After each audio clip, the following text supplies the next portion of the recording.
ఒక్క జాజి పంటల సాగుపై దృష్టి పెట్టాలని సూచించారు. జిల్లాలో ఆయిల్ పామ్ ఫ్యాక్టరీ ఏర్పాటుకు సన్నాహాలు చేస్తున్నట్టుగా తెలిపారు.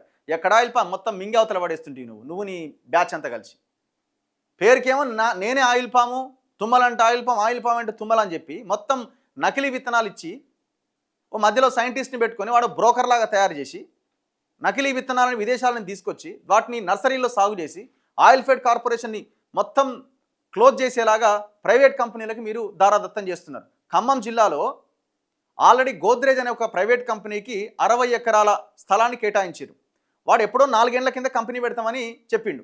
ఇదే తుమ్మల నాగేశ్వరరావు జూన్లో పెడతావా, జూలైలో పెడతావా అంటే ఎందుకు సార్ ఇంకా ముందే పెడతా, ఆగస్టులో పెడతా అని అనుకున్నాడు. ఇప్పటికి 4 ఏళ్ళు అయిపోయింది.